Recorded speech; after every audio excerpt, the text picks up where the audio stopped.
One of the things that we do at the Elder Affairs Committee is try to bring some educational opportunities to the town and to our seniors and to the general residents in the town about topics that are very pertinent in this day and age. One of these topics that we have found is this brings us here tonight, is the focus on advanced directives. Because as some of you may or may not know, the state's health proxy law changed earlier this year. So who can and can't talk for you, that has changed. And so that's very important. Plus the state is also looking to add the POST form, which is the provider order for life-sustaining treatment, as part of your options. It's like a DNR, but on steroids. You know, it's a much more robust document for people who are in their with serious medical conditions or in their in the final stages. Correct. Right. So, any rate, because I'm fumbling over my words and I'm like, oh gosh, I know this stuff, but I'm smart. I'm going to bring in an expert. So it's my distinct pleasure to introduce to you Jenny Rivard, who I've known for many years. Yeah. She has over 10 years of legal experience, and I remember when I first met Jenny, she was a brand new lawyer, and she's actually the youngest person in New Hampshire to have ever passed the New Hampshire bar. So she was 21 when she passed the bar.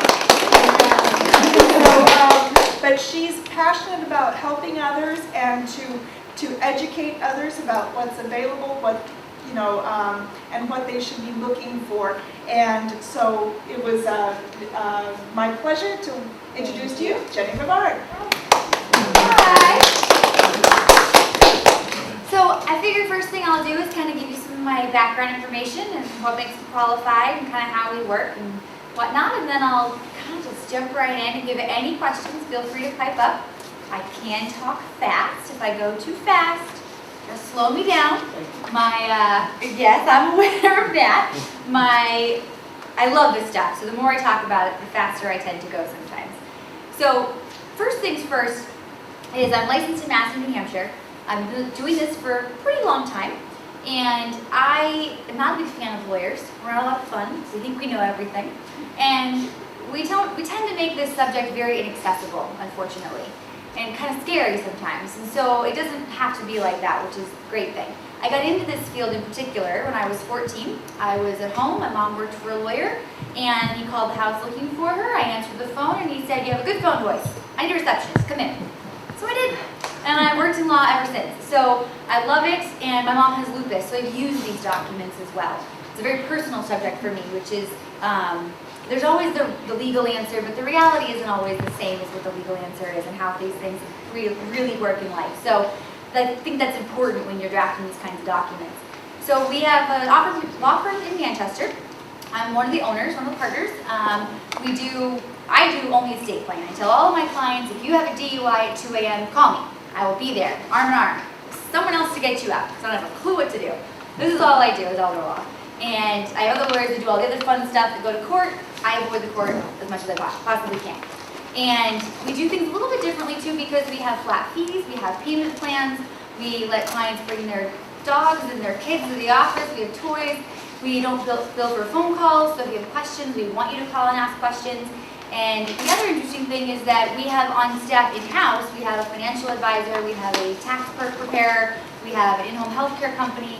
We have all of those things, so when we're putting a plan together for nursing home care, things of that nature, we know how much it's going to cost you potentially. We know how long you can afford that. We have a plan for if a spouse passes away, how to replace income, and it all works together and we're all on the same page instead of me suggesting one thing and then costing you more taxes, and then your financial advisor saying do this instead. So it works really well, and it's been a great help with clients. So it's kind of a different, unique way to do estate planning. Not everybody uses everybody, but the idea is that we're all available to each other, so it's great. It's kind of my background on what I do and how I do it, and why I do it. So I've got two boys. I have a 12-year-old and a 4-and-a-half-year-old. One on the way, a little girl on Valentine's Day. She's interesting, lovely, and can't wait to be fat and happy at Christmas. So I'm just going to go through all the different documents and what they do, how they work. Like I said, if you have any questions, just let me know. So first things first, you're all living. So yay, you have what's called living documents, and they only work while you're alive. So these are your medical forms and your powers of attorney. So your medical forms, as advanced directives that Bonnie had talked about, there's lots of different words people call them. They call them healthcare proxies, they call them living wills, they call them advanced directives, they call them healthcare powers of attorney. They're all really different, all of those words. A healthcare proxy, we don't have those in New Hampshire. That's a Massachusetts term. So they're not that if you have a mass healthcare proxy, it's not binding here, it certainly is, but it's different, it's very different. All that healthcare proxy does in Massachusetts is that it lets you appoint an agent. That's it. Your wishes, they're not binding down there. But in New Hampshire, we have, in lieu of the healthcare proxy, we have a healthcare power of attorney. And that lets you name an agent and also state your wishes. It's a very unique way that they all work together, all of these documents. When it says that you can state your wishes, what you're doing is you're stating, under Part 1, in an end-of-life situation, you're going to pass away, it's inevitable, you're near death, life support's just prolonging the inevitable. Either A, your agent has the option to take you off, or B, they have to keep you on. It gives them the choice. If they have to keep you on, then they have to keep you on. And they can't ever pull the plug, as they tend to call it. So you're giving them instructions as to your final wishes with regards to life support. But the other thing is that there's some other little clauses that tend to be really important. So what happens, let's say that my husband takes some medicine, and he has a really bad reaction to it. He thinks he's a giant banana. I'm making that up. And I go to give him some new medicine as his agent because it's going to make him back to normal. He starts yelling, no, no, no, don't do it. The aliens will come out of me. He has no idea what he's objecting to. He's objected, though. Who wins? Does he win, or do I win? Most people think, well, the agent must win. He's crazy. He has no idea what he's talking about. If he hasn't signed in his healthcare power of attorney that I trump him, he wins. That's the default in the law. And he doesn't get the medicine. Unless you have a doctor that says, I'll take care of this, don't you worry about it. And sometimes that's the case. But in legal terms, the agent doesn't win unless the patient has allowed the agent to override them. So there's other clauses like that that don't pertain to just life support. So the other part about that document is the living will. The living will is a little redundant. When you sign a living will, you state again, I don't want life support. If you want life support, you don't sign it. Because if you sign it, it says in one paragraph, no life support. It gets very tricky because they did just change the laws this year. They're working really hard to try and get these forms up to date and get them correct. We've been having changes a lot in the healthcare forms recently in the last few years, and they're getting there. And part of the problem, the most recent changes in the last couple of years to combine, is that they conflict. The power of attorney and the living will have conflicting abilities to conflict anyway. So you could sign one thing on the power of attorney and something different on the living will. Which, what do they do in those circumstances? And that gets very confusing for doctors. So there are other forms out there that are not binding, that are very helpful to provide instructions. One is what's called the 5 wishes. The other one is the document that Bonnie had mentioned, which is for the post form, which gives you the ability to provide more detailed instruction for more specific circumstances. So if you are in an end-of-life situation, 12 months or less to live, typically they say, you can provide more detailed, this is my care plan. And so if you travel to hospice, to hospitals, to facilities, to home, it gives the doctors, as you go from one place to the next, consistency. So they know what your plan is and they follow it versus 10 different doctors doing 10 different things potentially. So it's a very helpful document, especially in those circumstances. But not everybody knows about it, not everybody uses those forms, they're voluntary. Doctors are starting to get more on board with them, which is a great thing. There's the 5 wishes, which is a little bit different than the post form. The 5 wishes form is typically it started, I think, as a Catholic form.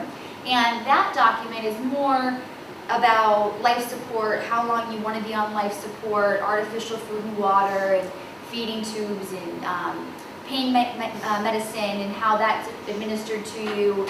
A lot of things along those lines. Do you want to have your body donated? a lot of those kinds of scenarios. It's not so much about your care plan and keeping it consistent and making sure your wishes are followed throughout the course of an end-of-life situation. So they're both really important forms because the state forms don't really give you a lot of room for detail, unfortunately. But not everybody wants to provide such detail either. So, do you have a question? What was the name of the second one? 5 wishes, I guess. And the POLST, it's P-O-L-S-T. That's the Thank you. abbreviated version. Yep, you got it. So it's new. There's a form that just came out in May of this year that providers are starting to pick up on a little bit and use. It's yellow, I believe, and you Yes, carry it's it with yellow. you everywhere you go, just like a DNR form you would carry, which is pink. And the DNR forms, people think, oh, I'll have a DNR sign when I'm doing my medical forms potentially. A DNR is when they zap you back to life. It's a different process. It's a CPR. That form is done with a doctor. Lawyers don't do those forms. There is a section in the power of attorney for healthcare that lets you say, does my agent have the power to sign that form? But it doesn't actually give you the, you don't actually execute that form with the lawyer's office. It's the doctor that has to do that. So that living will, if you sign it, you don't want life support. The interesting thing about the living will and the power of attorney for healthcare, because they both say, potentially, that you don't want life support. Well, why do we have two? Well, a lot of years ago, there was a lot of lobbying going on in religious-based hospitals, such as Catholic Medical Center, and so to kind of accommodate everybody's wishes and such, what happened is the power of attorney for healthcare, that is the agent having the option to take you off of life support. So I go to the hospital, and it's my time, and my husband says, all right, enough's enough, pull the plug. And we're at Elliot, and he gives him the power of attorney for healthcare and says, she said I can, pull the plug. Elliot will say, you got it, pull the plug. If he decides, you know what, I think I want to let more people come say goodbye, I want to call in third doctors from Children's or wherever, I don't know, whatever it may be he wants to do, he could do. Because he has the choice to take me off, he doesn't have to. But if he has the living will, and the doctors have that on file, they have to remove life support. I'm the patient, I win. And that living will is me as the patient stating, I don't want life support, so they have to take me off. So it removes that flexibility. So a lot of times that living will is like a secret back pocket card that we play when we need to. So if you go to Catholic Medical Center, and I go in there and it's my time, and he says, yep, pull the plug, it's been 10 years, we're done, time to take her off. Catholic Medical Center would say, sorry, we can't, we need a living will. Pull up the living will and say, patient says she doesn't want life support, you can take her off. And that's why we still do the living will, even with the power of attorney for healthcare, because different backgrounds sometimes require the different forms. And they can be very confusing that they work in that way, but that's how they kind of work together. So we always usually do both for that reason. But a lot of times the doctor will say, do you have a living will? And they mean, yes, a living will, but they also mean, really, do you have a healthcare power of attorney appointing someone to make decisions? Because that's really important. That's kind of the big to-do. So the third part of an advance directive, we kind of consider an advance directive the overarching name of the medical forms that you do. So you have the New Hampshire medical power of attorney, you have the living will, and then you also have a HIPAA release. The HIPAA release, probably a lot of you have heard of HIPAA, it's a privacy law, Health Insurance Portability and Accountability Act. It was enacted in '96, wasn't really put in place too heavily until 2004 though. So a lot of documents that are older than that don't contain these HIPAA laws. And if they do, sometimes they're not as separate. We have a separate document altogether because it might be built into your form, but if you go to out of state, they have to send your document to the legal department, ensure that it's validly executed, and there can be a delay in getting information. Sometimes. It all depends on who you're dealing with. But that HIPAA, it doesn't matter if I'm married or not. If I go to the hospital unconscious and I don't have a HIPAA form, they legally cannot talk to my husband, or anybody else for that matter. Doesn't matter that I'm next to kin. In reality, find the older doctor. They'll probably go ahead and tell you what you want to know. Younger doctors are more scared of getting sued, so they're not so likely to not follow that law. So that HIPAA release is separate, and by having it separate, I have my younger sisters. I love them dearly. One of them works for me, and her name's Maggie, and I want her to have the ability to talk to the doctor. It's really important that she knows what's going on. She is nowhere on my power of attorney. She is not making medical decisions. She'll be in hysterics. She'll have me on life support till the day she dies. So I don't want her on that form, but I want her to talk to doctors. So you can differentiate by having the form be a separate document from your medical forms. So it's little thick packet that you end up giving the doctor at the end of the day. And where do you keep these? We usually suggest somewhere either the agent's gonna know where to look, or you're gonna be able to have access to it. We scan them, and so we can email them, fax them anywhere they need to go.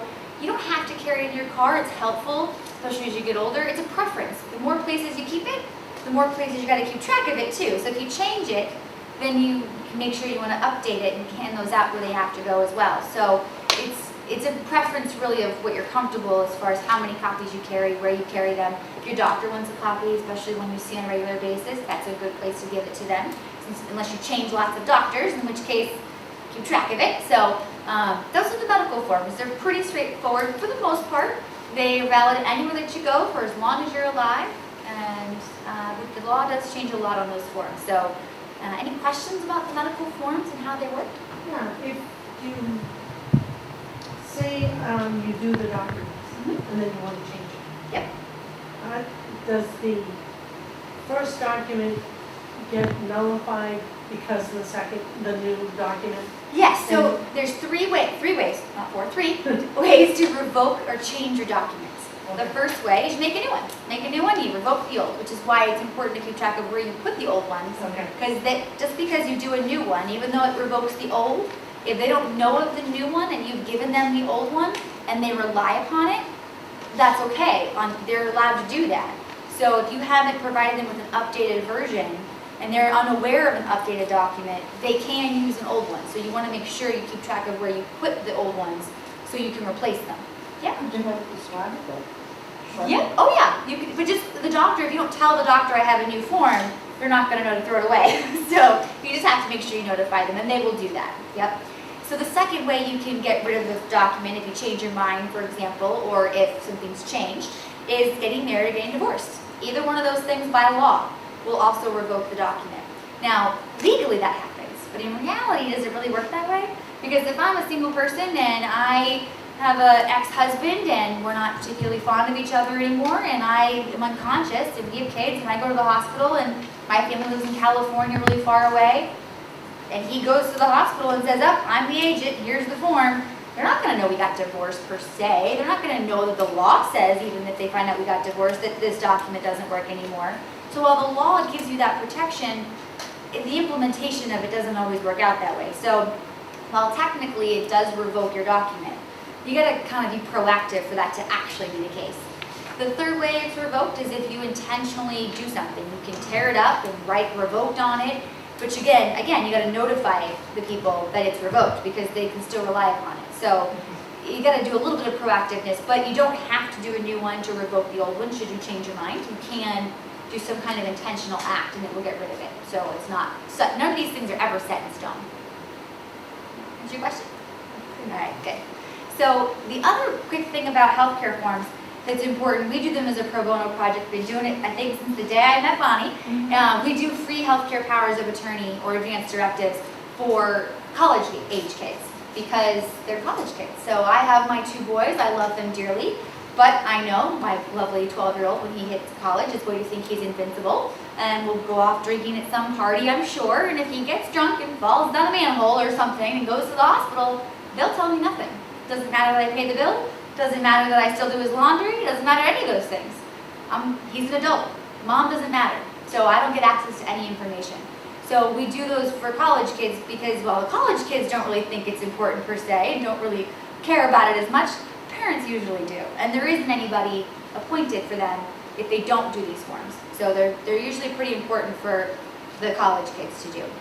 So the other next document that is the power of attorney. A durable general power of attorney, also important for college kids because it lets you get into their bank accounts, it lets you basically be them if they have a car or things like that, so that you can help maintain their universe should something happen to them. It also gives you their grades, by the way, just FYI. So they should know that too. But power of attorney, a lot of people have heard of power of attorney. Again, it only works while you're alive. It has two purposes. The first purpose is it lets somebody be you. So if you want someone to be able to file your taxes for you, to go to your bank account potentially, to apply for Medicaid or nursing home care, to do any of those kinds of things, power of attorney lets them literally be you. And that's a great thing, potentially, but it can be cautious, so you got to pick someone that you trust usually as well. And our document, to give you an idea, is about 30 pages long. A lot of powers of attorney are 3 to 5 pages long. And the reason for the difference is because of a couple things. One, experience. Bank of America, love them or hate them, either way, they're a big bank. A lot of red tape, a lot of corporate red tape. So it's a little more difficult to sometimes get some things done with them. So you give one clause, paragraph, catch-all that says any and all banking transactions. They're not very fond of those. So you tend to go to the legal department, it tends to take a little longer. You eventually may get what you needed to get done, but at the end of the day, you spend a lot of time doing that. So we just make our banking section a page and a half. And now they have everything laid out in detail, what they can and can't do. So the Bank of America gets you through the system a little bit quicker. So that's one reason it's so detailed and so long. The other reason is because of case law. So we had a case that came down a while ago, and I actually had a client with this, they ran into this because their power of attorney was so much older. And the power of attorney said, my husband can do anything and everything relative to my retirement accounts. Great. She was 59 and a half, she had rare Alzheimer's, strangely, and was already in a nursing facility, unfortunately. And her husband had a retirement account through work, and they had kids, and he wanted to take his wife off of the retirement account as a beneficiary. If he passed away, it was just all going to go to the nursing home. So why leave it to her? Might as well leave it right to the kids who could benefit from it. Well, for that to happen, she has to sign off on that. She has to waive her spousal rights under the retirement account. Well, he's her agent. He can be her. He can sign that, right? Not without it explicitly being put in the document. It just says anything relative to her retirement accounts. It says nothing about waiving rights under someone else's retirement account. So those little things like that make it even more detailed. So, lawyers make everything more difficult. So we have to make it extra long now. The second purpose, though, of the power of attorney, which is really practical and important, is what happens if you take off down the street in your birthday suit? Whose job is it to haul you back? I have had several clients, family included, who have done this exact thing. And when they do this, they don't know where they're going. They don't, it happens sometimes. Well, if you don't have a guardian, somebody appointed to haul you back, technically you're a ward of the state, and the state can decide what happens to you. And that actually happened in our family, and he was shipped off down to Brockton, where they had space. They don't know that we're a guardian, or they don't see that we don't have guardianship, one of the two. You have to go to court. It takes a lot of time. We're doing emergency motions to try and get them where they need to be, or put back where they were comfortable at one point. And that takes time and money, and it's expensive. So that power of attorney replaces that whole process usually. So that's another great reason why to have a power of attorney. It's very practical. So any questions on a power of attorney? I don't know how it works. No? Okay. So the next part, we can talk about how in-depth and stuff you want to go, or I don't know how much time we want to. Good, I love to talk. So the next part is you have what's called all the other documents, the fun documents, the wills and the trusts and things like that. So everybody, unfortunately, I have to kill you all off now for a second. You all have stuff, way more than you think you were going to have, that you have. And most people know who they want to leave it to. So the question isn't who gets it, it's how you get it there. You have 4 choices. Option 1, you can put everyone's name on everything. It's a terrible option, please don't do that. If you do that, in a lot of scenarios, you throw your kids' names on your house. That doesn't work very well, and people don't know why. Because joint ownership is great a lot of times when you're married, because it goes right to the spouse. If my husband gets sued, well, you're suing me too, because his money's my money, and my money's my money, as the saying goes. But really what happens is you're married, everything's together. But if my kid gets sued, well, my kid has his own life by that point, let's assume he's older. So now if his name's on my house, well, they can take half my house. It's exposed. So that joint ownership doesn't always work very well because you have that exposure. The second problem with joint ownership with your children in particular is the capital gains tax for real estate. Every item has taxes different ways and things of that nature, but in particular with real estate, where you find a lot of people tend to put their kids' names, is they throw their kids' names on the deed for convenience. That way the house doesn't go to probate court. It just goes right to that joint owner, which would be your children. Well, the problem, of course, is it's the exposure. Should they be sued, they have access to half of your house. The other problem is, let's say I bought my house for $100,000. Say the economy is great. And I passed away, and their names are on my house. And they get my house, no probate court. That's great. The house is now worth $300,000. And they sell it because they don't live in it. They don't need it. Well, that's $200,000 gain. Well, they just have to pay capital gains tax on it's not the whole $200,000. They only had a $50,000 basis. I had a basis as well, of, so they get a step up on part of it that they inherited from me, but the other half that they didn't inherit, that they owned, they pay capital gains tax on. So 20% tax.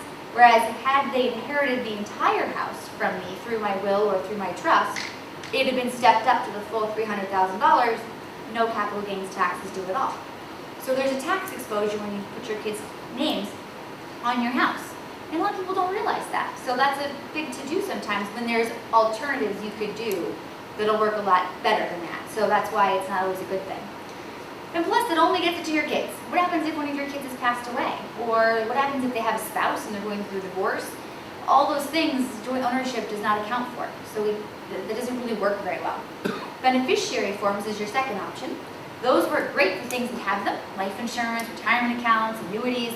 But that doesn't work for things like your house and your cars and your bank accounts. Some bank accounts you can do a beneficiary on, it depends on the bank. So what do you do with those items? Well, that's what wills are for in that respect, because beneficiary forms, they go right to the named beneficiary, so there's no protection either. If they get divorced, that in-law who's going to be an outlaw now gets half of it. So that doesn't really help necessarily either. And anything with a joint owner on it or a beneficiary on it does not go according to the will. So if my will says, I leave my house to feline friends, or my cat, which you can do in New Hampshire, by the way, it's crazy. I leave everything to my cat in my will. Well, my cat only gets whatever I own that's stuck in my name that does not have a beneficiary on it or a joint owner. So if I only have a bank account and a car, my cat now has a car. But my house went to whoever's name was on it, my bank account went to whoever may have been on it as well, or my 401k went to whoever's beneficiary was listed, even though I wanted everything to go to my cat. It doesn't work that way. So those things trump whatever your will says. And people don't realize too that wills can be overridden. A will triggers probate court. The whole point of probate court is to transfer title out of your name into someone's name who's living from you. So that's what the court does. So that process in New Hampshire, unfortunately, we have one of the longest probates, unfortunately. It takes about 2 years on average. There's plenty of cases that you can get out of there quicker and cases that take longer. There are some cases that cost you way more and some that cost you way less, but the average is around $8,000 for a probate estate. And the average time is about 2 years to get through probate.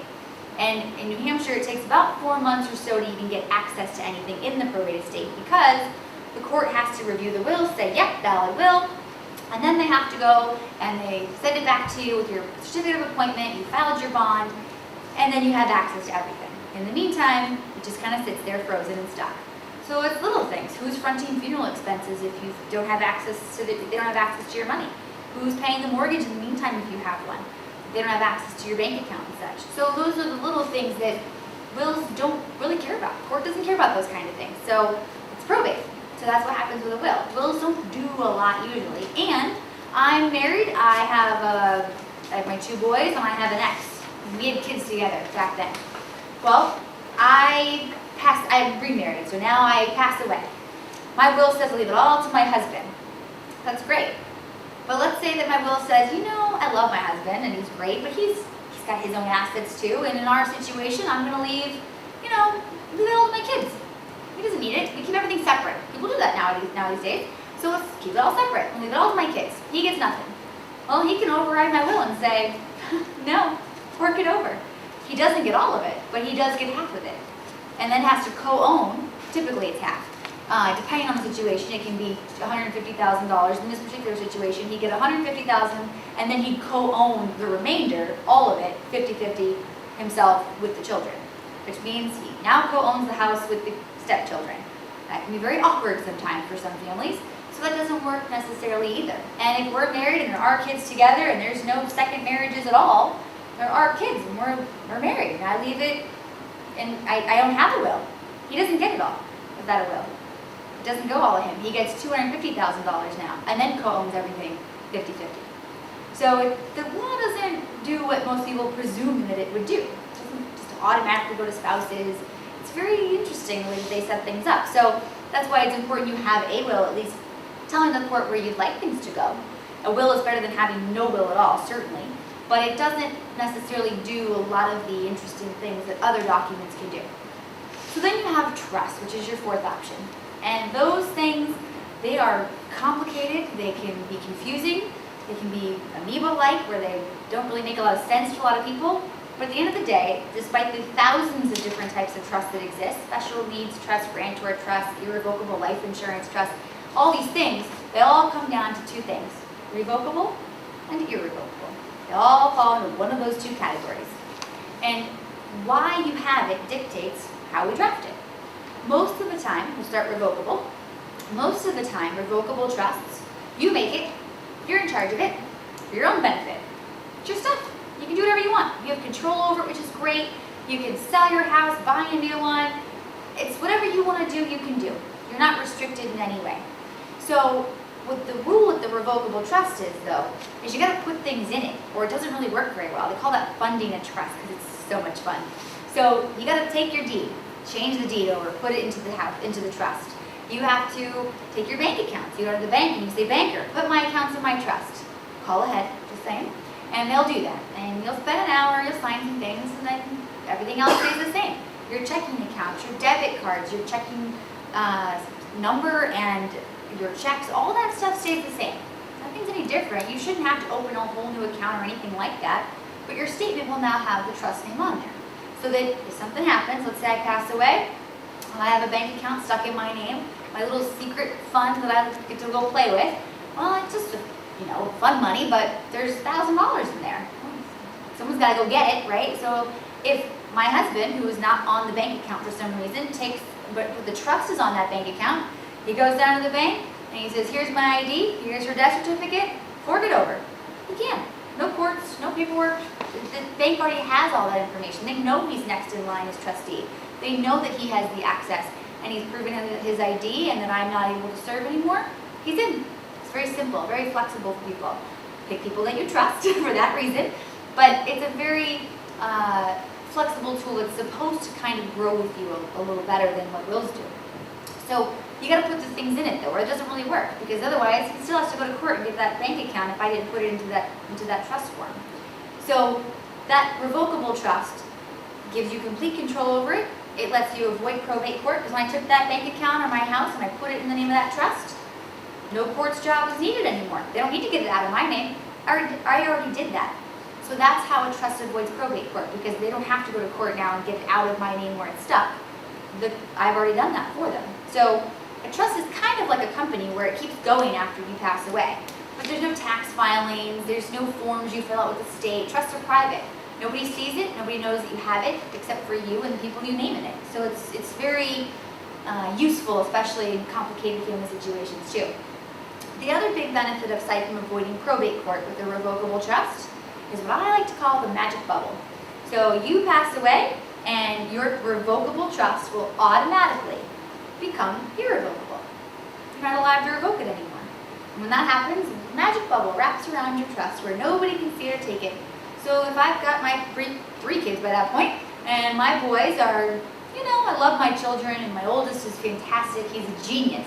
I just cut him a check. He's 28 years old, and even though, and he said he's fully fit to handle his money, he's over 25 or whatever age I picked, I just cut him a check for his third. Great. My second son, I love him dearly, but he's a little out there, he's not so good with money. Everyone has a Mike and a Mary, they say in the family, where one's really up there and great, the other one just needs a little more help in life. And so let's say that's that son, and he just needs a little more hand-holding and really can't handle his own money. Or I, frankly, don't like his wife. That could be the case. No one's good enough for mommy's little boys or daddy's little girls, so forget it. I don't like her. She doesn't get anything. I don't want to have her having any access. I could do that. I could say, son, I love you to death, but you know what? It's your money. You can do with what you want. But you can't put it in your pocket, because she can take it. So, sorry. I can do those kinds of interesting things if I'd like to. And so that magic bubble is great because it gives that protection, so that if they're too young, or if there's bankruptcies, lawsuits, divorces, things like that, we can do something with that money to protect it in those circumstances. So like I said, it's meant to be flexible and kind of adapt to all of life's changes. My job when I draft these documents is to A, presume I will never see you again, and hopefully the documents did their job, and that's one option. Or two, I'm going to call you like the dentist every couple of years and bug you, and you need to see me, and hopefully you'll follow up and we'll make changes as life happens and things need to be updated. but I got a plan for both scenarios. So it's a pretty in-depth document, but it covers a lot of different things. What if your kids pass away and now they've got grandkids and they inherit? We love Mommy Dearest. She's fantastic. That's great. I still don't want her managing my grandkids' money if my son's passed away. She's going to remarry somebody else, which is fine. But I don't want her leaving it all to him and her will after she takes it all from the kids because it's in her name now. So I can control those kinds of things, keep it in the family, that kind of stuff with a trust. It's a lot easier and interesting and flexible, and you can do more things with it. And no court involvement, so it's all private, which makes it usually a very helpful thing for a lot of families. So any questions on revocable trust? It's kind of the overview. It's a little simplified, but yeah, no, good. So then you have irrevocable trusts. If you make an irrevocable trust while you're alive versus when you pass away automatically, an irrevocable trust, those are the ones that tend to get the bad rap. They're the ones that there's a reason you draft them. There's a purpose behind them. And that's going to dictate how we draft it. And if it isn't drafted right, you can't really go back and fix it. It's irrevocable. Can't change it, can't revoke it. That's why they have a little bit more scrutiny and stuff, and some of the negative things you hear about trusts come from that. So an irrevocable trust, the most common reason we draft an irrevocable trust is for Medicaid purposes. You're trying to protect your stuff from nursing home care, so should you need to go into a nursing facility, they don't make you spend all of your money. I don't want to get too in-depth with regards to Medicaid and nursing home care necessarily, but a lot of people don't know about what the rules are for Medicaid and nursing homes and things like that. And so think of it this way. We do it every day. You get out of bed, you go to the bathroom, you take a shower, you get dressed, eat breakfast, and you have your mind. And then one day you can't do two of those things. So what do? Well, one of two things has happened. Either A, you've gone to the hospital, you've fallen, strokes, heart attack, something along the lines that's giving you a ride to the hospital, and you're there for 3 nights. Medicare will cover for the first 90 days, they say. That's subjective, because they'll cover the first 20 days for sure. Day 21 through day 90, there's a daily deductible. Medicare supplements or private insurance would pick up that bill if you have it. If you don't, then you're on the hook for that $145 roughly per day bill. But then, technically, they don't automatically cover the full 90 days. I had a client where after day 28, it was a long-term situation. We were not improving. The patient was not doing any better. The diagnosis was this is a maintaining of a long-term care, just natural aging. She's 92. This isn't going to get any better. Medicare stopped paying. They said okay, well, she's in a long-term facility now. We're not on the hook for that. So they can stop paying early, which I was not so aware of until a few years ago that they were doing that, but they can. So then once that happens, who pays that bill? That bill can range anywhere from $3,500 to $13,000. It just depends on where you are, which town you're in, what care level you need. There's a lot of variables. So if you want the care in your home, that's fine too. It's the same thing though, as far as it wants you to a certain amount of care. And it just depends on what that care is and the doctor and the health plan, which is why the post form, which gives you what your care plan is, and a lot of those other documents become so important. So that bill is expensive. And how do you pay for that without just spending all your money down? Well, that's kind of what you do usually, is just spend all your money down. And the problem with that is that what happens with the surviving spouse? So my husband's 6 years older than me, and no offense to my husband, I love him dearly, but I'm going to outlive him. Women just do when we take care of the men, and we have statistically speaking, a longer lifespan for whatever reason, and it's great to be a man. We can take care of them, but then who takes care of us? Statistically, that's what they say. It doesn't always work out that way, I know, but that's what they say. So if that's the case, then what do we do? What do you do for the surviving spouse, whichever one that is? Well, there's potentially no money left, because if the first spouse needed care, and you pay for that care, because I can't lift him, 6-foot man, never will. So what do? I'm paying people to help me. That's great. That's bills, $6,000 a month. We still have income coming in, but that's got other bills it's got to go to. Okay, great. So I'm taking money out of the retirement account every single month to pay that bill. How many months am I going to do that? Well, that's the variable of health. We have no idea. He has Alzheimer's. It could be 7-10 years. He has something different. It could be shorter. It's a variable we don't know. We're trying to plan around. So when that happens, and I just start spending money, shelling out the door, whatever's left at the end of the day, that's what I have to live on. What if I have 20 more years to live? hope my Social Security is enough, or whatever my other income may be. And that's part of the planning when you plan for Medicaid, is knowing those kinds of things. What does that look like as far as the income goes if something happens? Should the bill be this low or should the bill be this high? Do we have a plan in either scenario to make sure we know what we're going to do? And if one spouse already passed away, then what happens? And the surviving spouse needs care. What's the plan for that person? We getting rid of the family home that the kids want to move into when you leave it? Because we might be. And so if we can't afford that bill, there's 3 ways to pay that bill. You pay the bill, insurance pays the bill, or the state pays the bill. The state's Medicaid. So those are your 3 options, and there's 3 ways to do it. One way is grow your money as much as you can and pay the bill for as long as you can.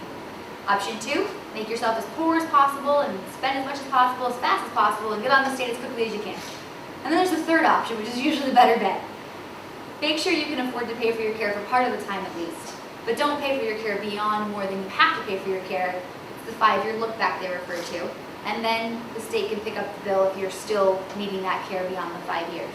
That's another way to look at it as well. And everyone's situation dictates a different path. Some people don't have anything. It's not worth trying to protect everything. And some people have different philosophies. Some say, it's my money. Spend it all on me. Kids get nothing. Kids get nothing. Other people say, I've worked my whole life and already paid taxes, and I'm not spending 13 grand on a nursing facility while the state gets to pay only 6 for the same services. Everyone has a different perspective. And so that's where it doesn't really matter what my personal belief is, it's what you want me to do. I work for you.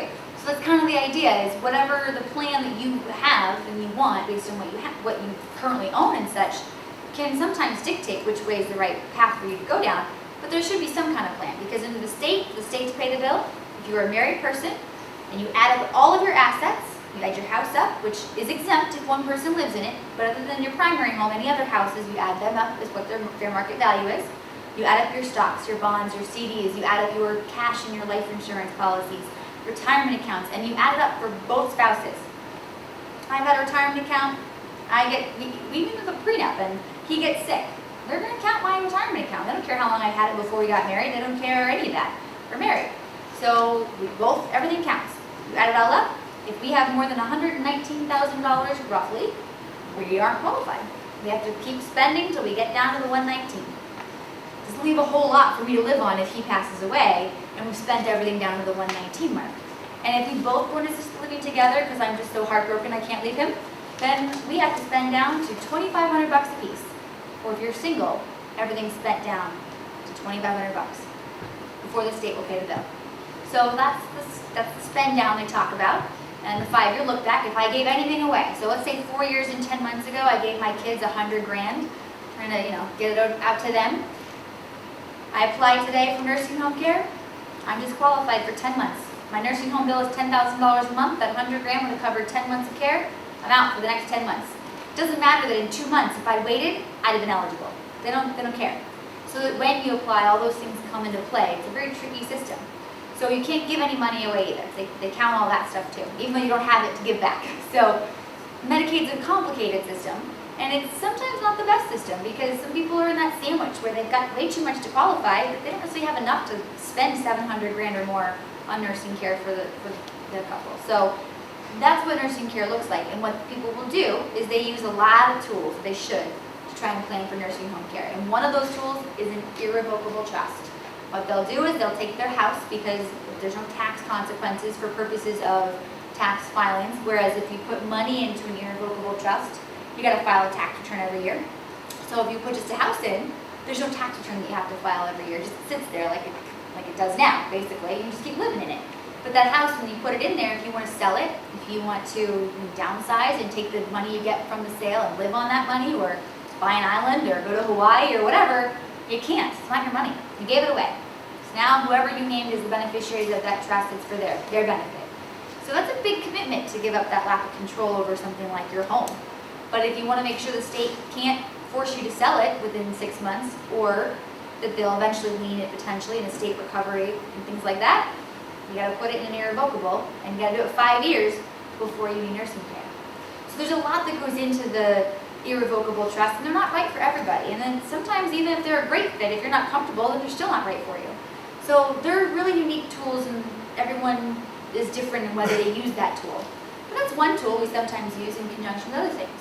We have financial stuff that we do. I can't do them, I wouldn't do them because I don't wear that hat. But the thing about the financial stuff is there's things such as annuities, Medicaid qualified annuities. There's certain tools financially where, according to the state, we turn money that's in the asset column in a bucket, and we turn it into an income stream. So it's a pension. So according to the state, no one is allowed, essentially, once we've made that switch. And you can put the wrapper around your money and set it up and get it ready, but not make that switch until you need to. And when you make that switch, and now it gives you a lifetime stream of income potentially, there's this bucket of money still, they can't see the bucket of money because it's a pension. They can't just tell your pension company, fork over 100 grand. Couldn't do that if your company has a pension for you now. Can't do it with this particular tool either. So that's one way we do it. And if there's anything left in the bucket, we can pass it on to the kids or whoever you want to leave it to. So there's things like that we do in conjunction with trusts. So it's a more complicated plan than just throwing everything into an irrevocable trust and giving it all away. But irrevocable trusts, that's usually what they're used for. They're also used for tax planning, for life insurance and things, but that's a little less what you hear about. You hear more about the irrevocable trust for Medicaid. So. You've talked a lot about, leaving your money to someone Yep. or having people speak for you as your power of attorney. What if you don't have someone? Right, and that's a great question. That's why we actually have an in-house guardianship company where we have people you can pick. And it depends on the document. So for example, lawyers, we serve a lot as trustees or and the executors of wills. We do a lot of that because frankly, it's still cheaper. Most of the time you're gonna pick somebody in the family, they can be paid a fee, then they're gonna hire a lawyer anyways, they can be paid a fee. So you tend to cut out that expense sometimes when you hire the lawyer who's gonna do the job anyways to just do all the administrating. It also is sometimes nicer because if you have a conflicted family at times where there can be tensions, you take that, it's a third party. I know who's getting what, and I don't really care who likes who at the end of the day. The client said they want this to happen, that's happening. So there's little clauses too that we put in documents just as a quick side note, where if you don't like what you're getting and you want to fight about it, you get nothing. You're out, which is great. So some ex-girlfriend of my kid comes up and says, I'm the daughter she never really had. Too bad, you don't get anything. It's not in there, it's just the rules. So it's kind of little fun things like that in there too. But that's the trust and the will. Medical forms and powers of attorney, you don't have anybody to appoint. We've run into this a couple of times, just this year alone. It's harder because do you want me making your medical decisions for you? I don't really know you very well usually. I know you pretty well, but not so well that I know whether you want me making the decision whether you live or die kind of thing. And that's a much more personal topic because the way I look at it is if something happened to you tomorrow and you went to the hospital, who's going to show up? There's always usually somebody. If there's not, we have another plan for that. But if there is going to be someone who's going to show up, that person is probably the person who's going to step in and start taking control whether you want them to or not potentially. So if you definitely don't want them to, you definitely make sure you appoint somebody. If you don't care if they do or don't, and that's pretty much who would do the job, and you're okay with that, even if that's not who you would have normally picked, that's the person you should pick potentially. But again, it's a trust factor too. You have to be comfortable with all these things, and of course, none of this is ever set in stone. You change your mind at any time, you just change it. It's not like you set it and forget it, it's locked away. But the medical forms and the powers of attorney, they're having a lot of power over you. It's a lot of trust that you have to give them. So if you don't have absolutely anybody at all, third parties are the best, and usually it is a guardianship company. Sometimes nurses do it that you're close with, and it can't be your nurse, your primary care provider. That's not allowed under the healthcare forms, but somebody that could be a home helper, for example, who's taking you to the grocery store and things like that. Those are people that sometimes will serve, and it depends on the person, depends on who they're working for, if they're allowed, and that kind of thing. But we have guardianship companies specifically that you can choose to appoint. Do you happen to not have anybody? And we've had that happen. So that's usually the best way to go about it. But any questions so far? We're almost out of time. Pretty much good, I know. I think I covered enough to overwhelm you all for the rest of the month. But you guys are my friends. And I work with this stuff a lot day to day. It's a lot of information, and it's recorded, so you can just go back and watch it later when you can't sleep at night, knock you out like that.